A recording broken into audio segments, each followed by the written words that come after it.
지난주 목요일 저녁에 이번 주 말고요. 지난주 목요일 저녁에 이번 주에 설교를 담당했던 6분의 집사님과 또 우리 목장 사역부장님이신 윤성욱 집사님, 또 이대선 목사님, 오인규 목사님이 함께 줌으로 모여서 약 한 달 정도 각자가 준비했던 말씀들을 목사님과 함께 나누고 또 그 말씀의 요지들을 또 점검받고 필요한 부분들을 수정할 수 있는 시간을 가졌었습니다.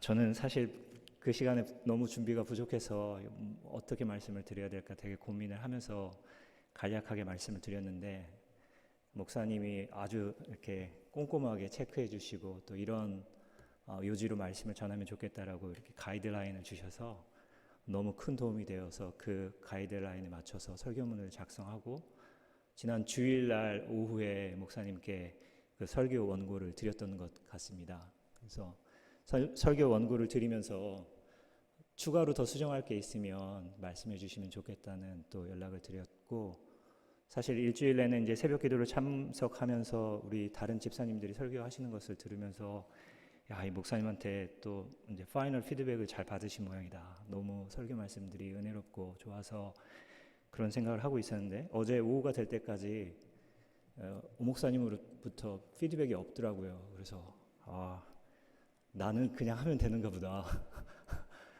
제가 준비했던 말씀을 그대로 잘 전하면 되겠다 이런 생각을 했습니다. 어제는 모처럼 회사에 가서 일을 하고 이제 오후에 돌아왔는데 저녁을 먹기 전에 6시 반쯤 되었는데 오 목사님한테 전화가 왔습니다. 그래서 설교 준비를 잘했다. 그래서 이제 정말 이대로 하면 되는가 했더니 그런데 하시면서 우리 전화로 목사님 한 15분? 20분이었나요? 이런 부분을 조금 더 클리어하게 정리하고 또 좋은 예화가 있으면 좀 넣었으면 좋겠다. 또 이런 내용은 이런 내용보다는 저렇게 설명하는 것이 더 좋을 것 같다. 이렇게. 마지막에 그런데 이제 설교할 시간이 얼마 안 남았으니까 너무 힘들면 안 바꿔도 괜찮다. 그대로 해도 괜찮다 그러시더라고요.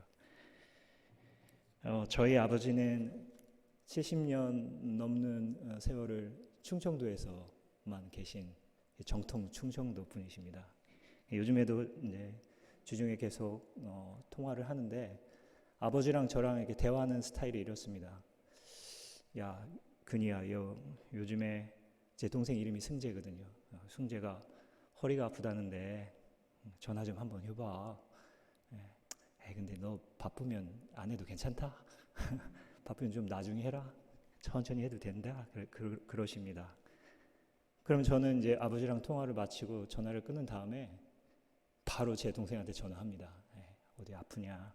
별 문제는 없냐? 아버지가 이렇게 저한테 그렇게 표현하셨지만 빨리 전화하라는 얘기죠. 형제들이 잘 챙겨봐야 된다는 말씀이고, 충청도 분들이 약간 그렇습니다. 그러니까 제가 우리 충청도 분이신 오인규 목사님이 바쁜데 시간 없는데 얼마 안 남았는데 안 고쳐도 괜찮아요 이러시면 그럼 안 고쳐도 되겠구나 이렇게 생각 못 하는 거잖아요. 그래서 저녁을 먹고 그때부터 많이 수정했습니다. 그래서 조금 지금 약간 이제 걱정되는 부분이 두 가지가 있는데, 하나는 사실은 오 목사님이 그 피드백을 주시기 전에 제 설교 원고를 우리 구자원 목사님께 드려서 약간 구버전을 드려가지고 그 자막이 안 나오는 것들이 좀 있을 수 있을 것 같고요. 그 전에 제가 이제 준비해서 연습을 해보니까 3분 48초 이런 식으로 나와가지고 저희가 원래 이제 정하기를 25분 정도 하기로 했었는데 너무 잘 됐다 이렇게 생각했는데 정신없이 수정을 하다 보니까 그 시간을 좀 넘길 것 같습니다. 벌써 제가 이렇게 말을 많이 해가지고 이미 넘어가는데 죄송합니다. 양해해 주시고 또 다행히 오늘 토요일이라서 좀 여유 있게 하려고 합니다. 너그럽게 또 끝까지 집중해서 들어주시면 감사하겠습니다. 오늘 본문은 디모데전서의 가장 마지막 부분입니다. 디모데전서는 잘 아시는 것과 같이 사도 바울이 에베소 교회에서 사역하고 있는 그의 제자인 디모데에게 쓴 편지입니다. 이 편지는 3장 14절과 15절에서 밝힌 바와 같이 바울이 디모데로 하여금 하나님의 집이자 진리의 기둥과 터인 교회에서 어떻게 행해야 할 것을 알게 하려는 것을 목적으로 합니다. 본서는 총 6장으로 구성되어 있는데 이 중 1장부터 3장까지의 전반부는 목회자가 해야 하는 일의 본질 및 그 내용을 다루고 있고 4장부터 6장까지의 후반부는 목회 사명을 감당하는 목회자의 자세에 대한 교훈을 주로 하고 있습니다.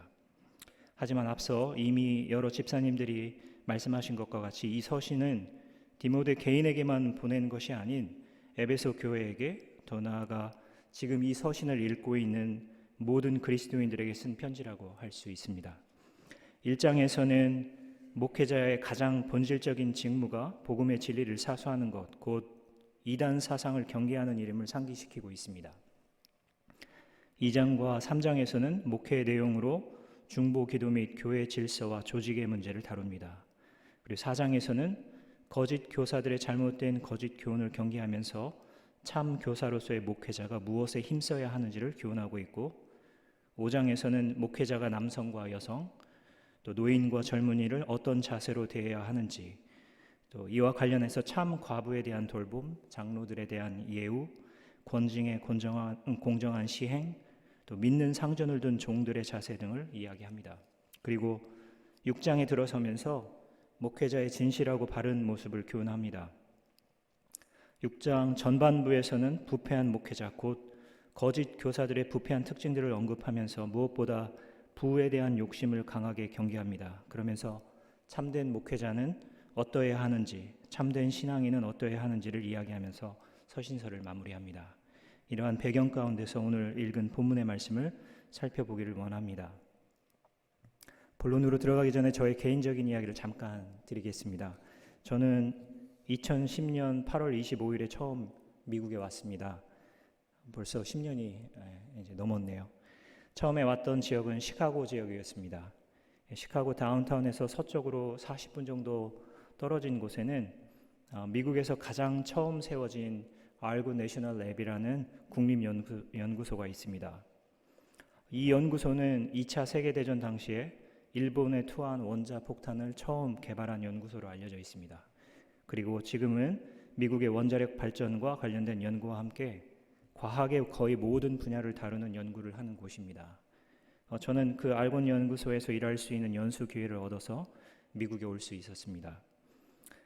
그 연구소에서 저를 지도해 주시고 함께 일하신 보스는 올랜도라는 이름을 가지신 박사님이셨습니다. 처음에 올 때는 이분이 어떤 분인지 정확히 몰랐는데 막상 연구소에 와 보니 미국 국립연구소의 연구직에서 가장 높이 올라갈 수 있는 위치까지 올라가신 아주 탁월한 노년의 과학자셨습니다. 미국 사람들은 Outstanding Scientist라고 부르시더라고요. 이 많은 사람들이 저에게 누구와 함께 일을 하냐고 이렇게 물어보면 저는 꽤 자랑스럽게 올랜도 박사님하고 같이 일을 한다고 이야기했고 그때마다 저도 모르게 마음 한편에서 뿌듯하고 자랑스러운 마음을 이렇게 느꼈습니다. 한편으로는 그분의 이름에 누가 되지 않으려고 조금은 더 노력했던 것 같습니다. 그분이 현재는 이곳 UT 달라스의 교수님으로 오시게 되었고 그분과 함께 저도 달라스로 오게 되어서 한우리 교회까지 오게 되었고 또 지금 여러분들 앞에서 이렇게 말씀을 전하는 기회를 갖게 되었습니다. 크신 하나님의 섭리라고 저는 믿습니다. 연구소나 학교에서 사람들이 저를 올랜도의 사람이라고 불렀습니다. 그분도 저를 다른 동료 과학자들에게 소개할 때 자기 사람이라고 소개하셨습니다. 부끄러워하지 않으시고 기쁜 마음으로 그렇게 해주셨고 저도 저를 그렇게 부르고 소개해 주는 것에 지금도 감사하고 있습니다. 사람들이 저를 올랜도의 사람이라고 부를 때 그것은 제가 그분의 외모를 닮은 것 때문은 아니었을 것입니다. 그분은 노년이시고 또 머리가 완전히 벗겨지시고 조금 남은 머리는 완전히 하얗고 또 배가 정말 과장이 아니라 이만큼 나오신 노인이시기 때문에 그분의 외모를 닮았다고 생각해서 저를 올랜도의 사람이라고 부른 건 아닐 겁니다. 그렇지만 오히려 그런 것보다 제가 올랜도의 가르침을 받은 사람, 또 올랜도와 매우 가깝게 일하는 사람, 또 올랜도로부터 큰 영향을 받은 사람이라는 의미였을 것입니다. 누구누구의 사람이라고 하는 것은 분명 큰 의미가 있죠. 무엇보다 그렇게 불리우는 사람에게 큰 의미가 있습니다. 오늘 우리가 함께 읽은 6장 11절에서 사도 바울은 디모데를 오직 너 하나님의 사람아 라고 부릅니다. 이 하나님의 사람이라는 표현은 신약 성경에서는 우리가 읽은 이 구절과 또 디모데후서 3장 17절 이는 하나님의 사람으로 온전하게 하며 모든 선한 일을 행할 능력을 갖추게 하려 함이라 라는 이 두 구절에서만 나옵니다. 한편 구약 성경에서는 모세, 사무엘, 다윗, 엘리야, 엘리사 등 이스라엘 역사 중에서 탁월한 영적 지도자들에게 사용된 표현입니다. 사도 바울이 에베소 교회에서 사역하는 제자 디모데를 하나님의 사람이라고 부름으로써 그가 갖는 영적 지위의 영광스러움, 또 그가 갖는 하나님과의 관계, 그리고 그에게 맡겨진 막중한 책임을 강조하고 있다고 생각합니다. 그렇다면 우리가 읽은 본문에서 발견할 수 있는 하나님의 사람의 특징은 무엇일까요? 저는 함께 읽은 본문 6장 11절부터 21절에서 하나님이 갖는 세 가지 특징을 정리해 보았습니다. 먼저 첫 번째로 하나님의 사람은 믿음의 선한 싸움을 싸우고 영생을 취하는 사람입니다. 본문 12절에서 말하는 믿음의 선한 싸움은 1차적으로 하나님을 믿는 진리의 믿음에 관한 싸움이라고 할 수 있습니다. 자막이 나오나요? 혹시 디모데전서 1장 18절과 19절을 함께 같이 읽어보겠습니다. 시작. 아들 디모데야, 내가 내게 이 교훈으로서 명하노니 전에 너를 지도한 예언을 따라 그것으로 선한 싸움을 싸우며 믿음과 착한 양심을 가지라. 어떤 이들은 이 양심을 버렸고 그 믿음에 관하여는 파선하였느니라. 본 서신의 처음부터 끝까지 일관되게 사도 바울이 디모데에게 권면하는 내용 중 하나는 거짓 교사들의 거짓되고 헛된 교훈에 빠지지 말고 오직 진리의 믿음을 끝까지 사수하라는 것입니다. 싸움이라고 표현한 것을 보면 분명히 그 대상이 있다는 것을 알 수가 있습니다. 사도 바울이 싸움이라고 표현한 것을 볼 때 분명 우리의 삶 가운데 싸워야 할 대적이 있다는 것을 의미합니다. 진리를 거스리고 또 우리의 믿음을 시험에 빠뜨리게 하는 대상이 지금 이 시대에 얼마나 많습니까? 넘쳐나는 정보들, 확인되지 않은 내용들을 사실인 것처럼 말하는 수많은 뉴스들 속에서 정말 진리를 수호하고 자신의 믿음을 지키기 위한 선한 싸움을 여러분들은 싸우고 계신지요? 여러분들은 명확한 진리 안에서 세상을 바라보고 판단하며 그 안에서 부단히 여러분들의 믿음을 지키기 위한 치열한 싸움과 같은 노력을 하고 계신가요? 어쩌면 우리는 평생에 걸쳐 이러한 싸움을 싸워야 할 것입니다. 지금의 시대처럼 혼란스럽고 무엇이 정말 바른 가치인가를 판단하기 어려운 시대는 역사 이래 또한 없었지 않을까 싶을 만큼 우리는 복잡하고 혼란한 세상 속에서 살아가고 있습니다. 정말 정신을 바짝 차리지 않으면 어느 순간 우리의 믿음을 잃고 방황하는 인생이 될지 모릅니다. 그렇다면 우리가 믿음의 싸움을 끝까지 바르게 싸울 수 있는 힘은 어디에서 나올까요? 앞에서 잠깐 언급했던 디모데후서 3장 15절부터 17절까지를 함께 읽어보겠습니다. 시작. 또 어려서부터 성경을 알았나니 성경은 능히 너로 하여금 그리스도 예수 안에 있는 믿음으로 말미암아 구원에 이르는 지혜가 있게 하느니라. 모든 성경은 하나님의 감동으로 된 것으로 교훈과 책망과 바르게 함과 의로 교육하기에 유익하니 이는 하나님의 사람으로 온전하게 하며 모든 선한 일을 행할 능력을 갖추게 하려 함이라. 방금 우리가 읽은 바와 같이 우리가 믿음의 선한 싸움을 싸울 수 있는 힘, 곧 선한 일을 행할 수 있는 능력은 분명히 하나님의 말씀에서 나옵니다. 말씀을 읽고 듣고 묵상하고 암송하며 또 공부하여 적용하는 데서 진리의 믿음을 수호하는 싸움을 끝까지 싸울 수 있다고 성경은 말하고 있습니다. 그렇게 우리가 열심히 예배를 통해 말씀을 듣고 각종 성경 공부와 제자 훈련, 삶 공부, 사역자 훈련을 하는 것입니다. 여러분들이 더욱 이 일을 귀중히 여기고 참여해 주시면 좋겠습니다. 본문 11절에는 믿음의 선한 싸움을 싸우는 사람들이 보이는 삶의 특징적인 덕목들을 설명하고 있습니다. 11절을 다시 한번 우리가 같이 읽어보겠습니다. 시작. 오직 너 하나님의 사람아 이것들을 피하고 의와 경건과 믿음과 사랑과 인내와 온유를 따르며. 이 말씀을 자세히 풀어서 설명하기에는 시간이 부족할 것 같습니다. 다만 여기에 나타난 6가지 덕목은 믿음의 선한 싸움을 싸우는 사람이 하나님을 향해 갖는 태도라고 할 수 있는 의와 경건, 그리고 타인 곧 이웃을 향한 태도라고 여겨지는 믿음과 사랑, 그리고 자기 자신을 향한 태도로 보이는 인내와 온유로 짝을 이룰 수 있을 것 같습니다. 한편 이렇게 말씀의 지배를 받고 그것들이 삶의 모습으로 나타나는 하나님의 사람이 굳건히 붙잡는 것이 바로 영생입니다. 여러분들은 영생이 무엇이라고 생각하십니까? 선한 싸움을 마친 사람이 최종적으로 받게 되는 미래적인 영광일까요? 아니면 현재 하나님과 교제하는 삶의 모습일까요? 우리는 많은 경우 영생, 곧 Eternal Life라는 시간적 개념으로 이해를 합니다. 그래서 현재의 삶을 마치면 찾아오는 미래적인 것으로 이해하는 경우가 많다는 것입니다. 하지만 요한복음 17장 3절에 영생을 다음과 같이 설명하고 있습니다. 영생은 곧 유일하신 참 하나님과 그가 보내신 자 예수 그리스도를 아는 것이니이다. 우리는 말씀을 통해서 예수 그리스도와 그의 보내신 하나님을 알게 되며 그 알물 삶 가운데 실천하여 하나님과 친밀한 관계를 맺음으로써 바로 현재의 삶에서 이미 영생의 삶을 살고 있다고 할 수 있습니다. 하나님의 사람은 믿음의 선한 싸움을 끝까지 싸우면서 이미 하나님이 우리에게 허락하신 영생의 삶을 누리는 사람인 것입니다. 그러한 인생을 살다가 이 세상에서의 삶을 마무리하는 그 시점에 사도 바울이 디모데후서 4장 7절에서 유언처럼 고백하는 고백이 저와 여러분들의 고백이 되었으면 좋겠습니다. 우리가 함께 디모데후서 4장 7절을 읽어보겠습니다. 네, 이게 순서가 바뀐 겁니다. 제가 읽어드리겠습니다. 나는 선한 싸움을 싸우고 나의 달려갈 길을 마치고 믿음을 지켰으니. 둘째, 하나님의 사람은 물질 곧 부에 대한 관점, 재물에 대한 태도가 명확한 사람입니다.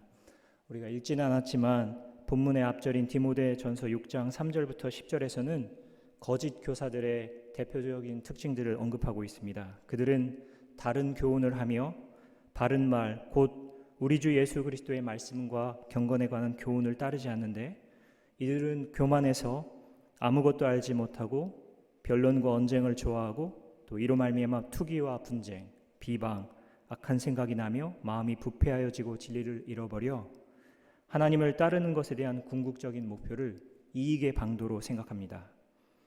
그들은 세상의 부에 온통 자기의 마음을 빼앗기기 때문에 3장 9절과 10절에서 보면 시험과 올무와 여러 가지 어리석고 해로운 욕심에 떨어지나니 곧 사람으로 파멸과 멸망에 빠지게 됩니다. 성경은 분명히 돈을 사랑함이 일만하게 뿌리라고 강력하게 경고하고 있습니다. 그럼 하나님의 사람은 돈을 악한 것으로 보고 돈에 대한 어떠한 가치도 부여하면 안 되는 것일까요? 돈은 곧 재물은 백해무익한 것입니까? 돈에 대한 욕심, 또 돈을 사랑함에 대하여 강력하게 경고하고 있는 이 사도 바울은 에베소 교회에 이미 부자로 있는 형제들이 생각이 났던 것 같습니다. 그래서 하나님의 사람이 가져야 하는 부, 곧 재물에 대한 바른 태도가 무엇인지를 명확하게 설명하고자 하였습니다. 본문 17절부터 19절이 이 부분을 설명합니다. 우리가 함께 읽겠습니다. 시작. 내가 이 세대에서 부한 자들을 명하여 마음을 높이지 말고 정함이 없는 재물에 소망을 두지 말고 오직 우리에게 모든 것을 후히 주사 누리게 하시는 하나님께 두며 선을 행하고 선한 사업을 많이 하고 나누어 주기를 좋아하며 너그러운 자가 되게 하라. 이것이 장래의 자기를 위하여 좋은 터를 쌓아 참된 생명을 취하는 것이니라. 아멘. 먼저 하나님의 사람은 부가 이 세대에 한정된 것임을 잘 인식해야 합니다. 부와 재물이 영원하지 않기에 궁극적인 인생의 목표가 되지 않는 것입니다. 또한 지금 부한 것이 인생의 궁극적인 성공을 성취하는 것인 양 자랑해서는 안 되고 언제라도 그 부는 사라질 수도 있기 때문에 소망을 두어서는 안 된다고 이야기하고 있습니다. 2주 전 오인규 목사님의 설교에서 언급된 잠언 25장 23장 5절에는 정령이 재물은 스스로 날개를 내어 하늘을 나는 독수리처럼 날아가리라 라고 기록되어 있습니다. 사도 바울은 재물 자체가 악한 것이라고 이야기하진 않습니다. 또 부를 소유하는 것에 대해서도 악하거나 잘못된 것이라고 말하지 않습니다. 그러나 그 재물로 인해 교만해지는 것, 그 부를 인생의 소망으로 삼는 것은 하나님의 사람이 가져야 할 태도가 아닌 것을 명확하게 합니다. 그러면 하나님의 사람은 재물에 대해서 어떠한 태도를 가져야 할까요? 본문 18절에서 우리가 가진 부, 곧 재물을 가지고 선을 행하고 선한 사업을 많이 하고 나누어 주기를 좋아하고 너그러운 자가 되어야 한다고 말합니다. 재물을 탐하고 부를 인생의 목표로 삼는 사람의 가장 큰 특징은 그것을 독차지하고 다른 사람과 나누지 않는다는 것입니다.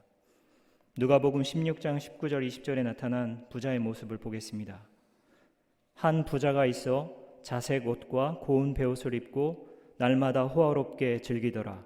그런데 나사로라 이름하는 한 거지가 헌데투성이로 그의 대문 앞에 버려진 채, 자신의 집 앞에 거지가 상처투성이로 쓰러져 있지만 아무것도 나누지 않고 오직 자신만을 위해 날마다 호화롭게 즐기고 있는 모습입니다. 사도 바울은 하나님의 사람이 부자라면 그 부를 자신만을 위하여 사용하지 않고 다른 사람을 위해서 곧 이웃과 세상을 향한 선한 일과 선한 사업에 사용해야 함을 말하고 있습니다. 부를 소유한 자가 추구해야 하는 전혀 다른 차원의 부를 말하고 있는 것입니다. 또한 이들이 이러한 책임을 감당할 때 구제하고 돕는 것을 거래의 차원에서 하는 것이 아니라 모든 소유의 주인이 하나님이심을 인정하는 태도, 곧 우리가 공부했던 청지기로서의 태도를 말하고 있습니다. 더 나아가 너그러운 자가 되게 하라는 표현을 볼 때 물질의 나눔이 단순히 물질의 나눔에서 끝나지 않고 진실된 마음까지 기꺼이 나누는 그런 모습이 되어야 함을 이야기하고 있습니다. 곧 나눔은 자신의 부를 자랑하거나 자신이 인정받기 위해서 하는 것이 아닌 사랑과 긍휼의 표현인 것입니다. 우리는 어떻게 이렇게 기쁜 마음으로 또 사랑과 긍휼로 자신이 가진 물질을 나눌 수 있을까요? 저는 17절 말씀이 이와 관련해서 제게 깊이 다가왔습니다. 17절 하반절에는 오직 우리에게 모든 것을 후히 주사 누리게 하시는 하나님께 두며라고 하고 있습니다. 이 설교를 준비하면서 말씀들을 조금 더 깊이 묵상하는 중에 저는 이 말씀에 의구심이 들었습니다. 오인규 목사님의 표현을 살짝 빌리자면 이 말씀을 보면서 제가 가진 질문은 이것이었습니다.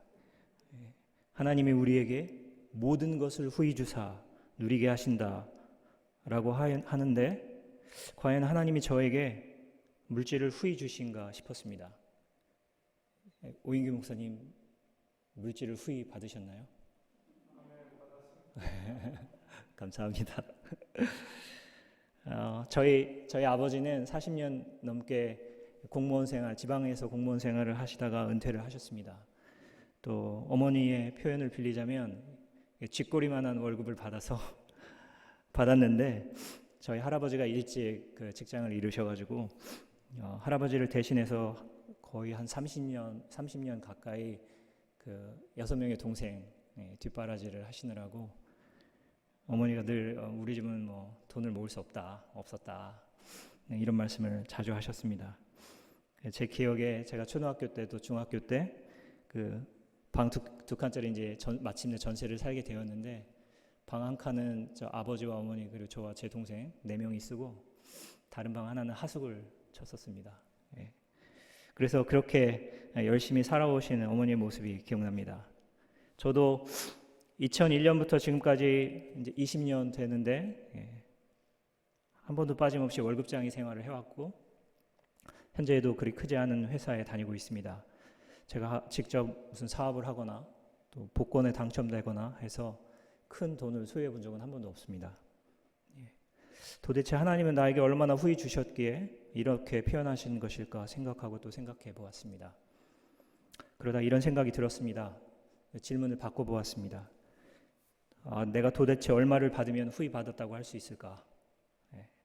지금 받는 연봉의 한 10배 정도 받으면 충분히 후히 받았구나라고 할 수 있을지, 얼마 전에 돌아가신 삼성의 이건희 회장님, 이근희가 아닙니다. 가끔 저를 이건희라고 불러주시는 분들이 계셔서 정도 재산을 가지면 하나님으로부터 정말 후히 받았다고 할 수 있을까? 이런 생각이 들었습니다. 그러다가 깨닫게 되었습니다. 내 안에 재물에 대한 욕심, 곧 탐욕, 탐심이 남아있는 한 결코 후히 받았다고 할 수 없다는 것이죠. 바꿔 말하면 지금 현재 내가 가지고 있는 것, 하나님이 나에게 맡겨주신 것에 얼마나 감사하고 또 만족하느냐로 하나님이 나에게 정말로 충분히 주셨음을 인정할 수 있다는 것입니다. 우리가 읽진 않았지만 본문 6장 6절부터 8절까지 보면 이런 말씀이 있습니다. 그러나 자족하는 마음이 있으면 경건은 큰 유익이 되느니라. 우리가 세상에 아무것도 가지고 오는 것이 없음에 또한 아무것도 가지고 가지 못하리니 우리가 먹을 것과 입을 것이 있은즉 족한 줄 알 것이라. 제 기억이 맞다면 그렇게 조금씩 저금을 해서 알뜰살뜰 살아오신 어머니가 그 1990년 제가 대학교 1학년이 되었을 때 처음으로 이제 차를 사셨습니다.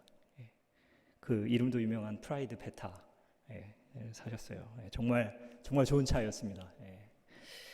그거 사실 때도 돈을 아끼시려고 이 파워 핸들이 아닌 파워 핸드 옵션으로 사셔가지고 가날폈던 저희 어머니의 팔뚝이 훨씬 두꺼워졌다는 전설이 있습니다. 제가 결혼을 하고 한참 지난 뒤에 고향을 찾아가 아버지 어머니와 이런저런 옛날 얘기를 하다가 처음 샀던 자동차 이야기를 했던 적이 있습니다. 어머니가 그런 표현을 하시더라고요. 야, 그 차 샀을 때 정말 세상을 다 가진 것 같았다. 다 가진 부자 같았다. 얼마나 기쁘고 얼마나 만족스러웠는지 모른다. 이런 말씀 하시더라고요. 여러분들은 지금 여러분들이 가지고 계시는 것에 얼마나 만족해하고 계십니까? 얼마나 자족하며 현재의 것들을 누리게 하시는 하나님께 감사하고 있습니까? 전 큰 아이가 이제 대학에 들어갔고 둘째 아이는 고등학교 2학년이 됐고 내년이 되면 막내까지 고등학생이 됩니다. 이렇게 아이들이 자라는 모습을 보다가 종종 이런 상황 때문에 물질에 대한 어떤 근심, 걱정, 또 현재 가지고 있는 것에 대해서 만족하지 못하고 불안해하는 저의 모습을 발견하면서 또 이 말씀 준비하면서 하나님께 죄송하다는 고백을 했습니다. 또 제가 지금 정말 후히 누리고 있는 것들에 감사하지 못하고 함께 나누는 것에 여전히 인색한 것에 대해서 부끄러움을 느꼈습니다. 그러면서 더욱 열심히 또 더욱 성실하게 살아가야겠다는 다짐도 하였습니다. 하늘의 교회 성도 여러분, 하나님이 우리에게 지금 맡겨주신 재물에 자족하고 감사하는 사람만이 진심으로 기쁘게 자신이 가진 재물을 다른 사람과 나눌 수 있습니다. 그것이 또한 하나님의 은혜입니다. 차고 넘치도록 우리에게 부어주시는 하나님의 은혜인 것입니다.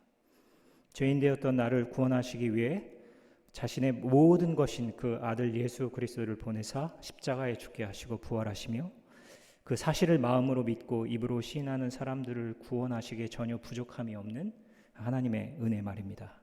세상의 그 어떤 것과도 어떤 부와도 비교할 수 없는 하나님의 은혜입니다. 이 은혜를 깊이 깨닫고 은혜의 하나님께 소망을 둔 하나님의 사람은 많고 적음에 관계없이 자신에게 허락하여 주신 재물을 자신의 것, 곧 자신을 위한 것으로 여기지 않고 기쁘고 진실된 마음으로 다른 사람을 위해서 나눌 수 있게 됩니다. 우리는 이것을 청직이라고 표현합니다. 이렇게 다른 사람을 위해서 자신에게 맡겨진 재물을 사용하는 하나님의 사람은 결국 이 세대가 아닌 장래, 또 주님 만나는 그날에 자기를 위해서 좋은 터를 쌓아 참된 생명을 취한다고 본문 19절에서 말하고 있습니다.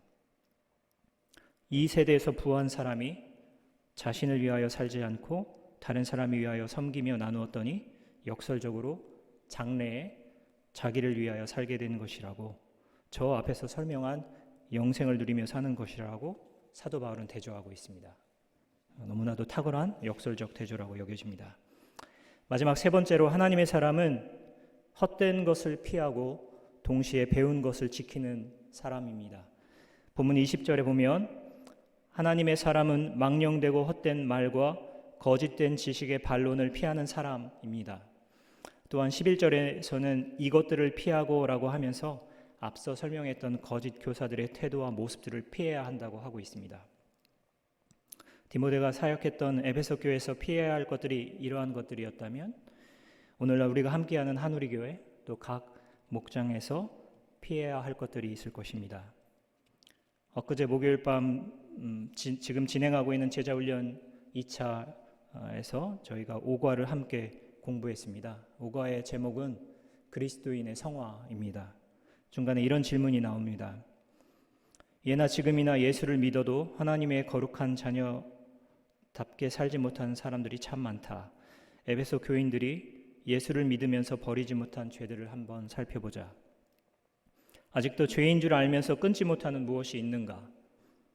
함께 공부하던 한 자매님이 판단하고 정죄하는 일이 잘못된 것인 줄 알면서도 여전히 교회 안에서 사람들을 판단하고 정죄하는 일이 자신에게 있다고 고백하면서 부끄럽고 괴롭다고 고백하셨습니다. 다른 자매와 형제는 비슷한 고백을 하는데 누군가를 용서해야 함을 알면서도 용서가 잘 안 되고 상처받아 미워진 마음이 잘 사라지지 않는다고 하였습니다. 사실 저도 크게 다르지 않습니다. 제 아내도 여전히 다른 사람들을 판단하고 정죄하는 모습, 또 쉽게 상처받고 상처 준 형제나 자매를 기꺼이 용서하지 못하는 모습, 또 어떻게 하면 여러 가지 일들 속에서 사람들에게 인정받을까 은연중에 기대하는 모습, 또 여전히 끊임없이 제 안에서 꿈틀대는 수많은 욕심들이 있습니다. 그런데 우리가 이러한 헛된 것들을 버리지 않고 피하지 않는다면 부끄러운 자리에 떨어지고 심각한 문제 가운데 머무르게 될 수 있습니다. 헛된 것을 피하지 않았던 다윗이 인생의 가장 바닥 같은 자리에 떨어졌던 모습을 우리는 기억합니다. 심지어 세상을 사랑하고 헛된 것을 버리지 못했던 대만은 믿음의 스승인 사도 바울을 떠나 믿음에서 파산하는 모습을 보이기도 합니다. 하나님의 사람은 이러한 헛되고 잘못된 것들을 버리고 피하는 사람입니다.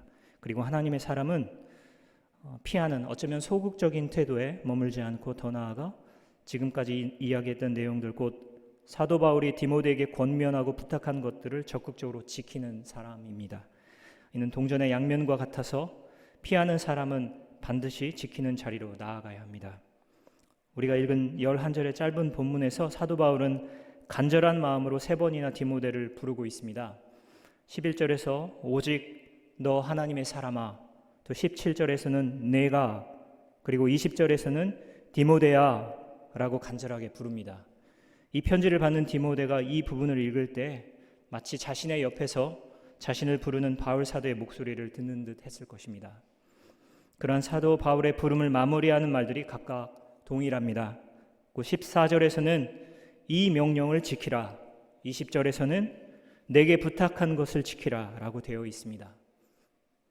사도 바울의 이러한 간절한 부탁은 그 옛날 디모데에게만 부탁하는 것이 아닌 21절에 언급된 너희 곧 에베소 교회의 성도들을 넘어 또 오늘 이 말씀을 읽고 듣는 우리에게도 동일하게 부탁하는 것일 것입니다. 하나님이 우리를 하나님의 사람이라고 부르시기에 우리는 헛된 것을 버리고 하나님의 말씀에서 명령한 것들을 지켜 행하는 자리로 나아가야 합니다. 여러분, 사실 하나님의 사람을 아주 간단하게 줄인다면 하나님처럼 살아가는 사람이라고 하겠습니다. 그런데 감히 어떻게 사람이 하나님처럼 산다고 할 수 있겠습니까? 하지만 온 인류 역사에 있어서 완벽하게 하나님처럼 사신 분이 있습니다.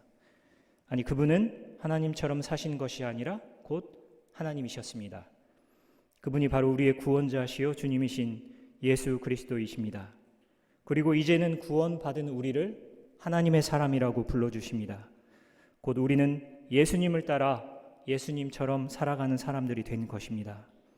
본문 13절에 기록된 것처럼 본디오 빌라도 앞에서 하나님의 사람으로 선한 증언을 하신 예수 그리스도를 본받아 우리도 많은 사람들 앞에서 선한 증언으로 예수 그리스도를 증언하는 하나님의 사람이 되었습니다. 예수 그리스도를 본받아 살아가는 우리가 하나님이 정해놓으신 때가 되었을 때 흠도 없이 책망받을 것도 없이 주님을 만나게 될 것입니다. 그때에는 우리를 당신의 사람으로 불러주신 하나님이 15절에 기록된 바와 같이 그의 나타나심을 보이실 것입니다. 참 어렵고 혼란스러운 이때, 이 시기에 이것은 정말 우리에게 큰 소망입니다. 이 소망의 감격을 이미 경험한 사도 바울은 본문 15절과 16절에서 크게 감격하며 존귀와 영원한 권능을 하나님께 돌리고 있습니다.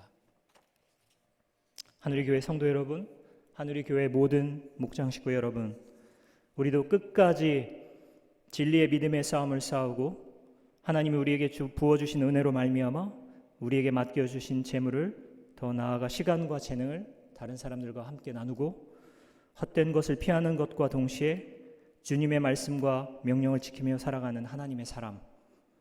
그래서 우리가 주님을 다시 만날 때 네가 나의 사람인 것이 정말 자랑스럽고 기쁘다 라는 하나님의 칭찬을 사모하며 영생을 살아가는 모든 하늘교회 성도님들이 되시기를 간절히 소망합니다. 함께 잠깐 기도하겠습니다. 하나님 아버지 감사합니다.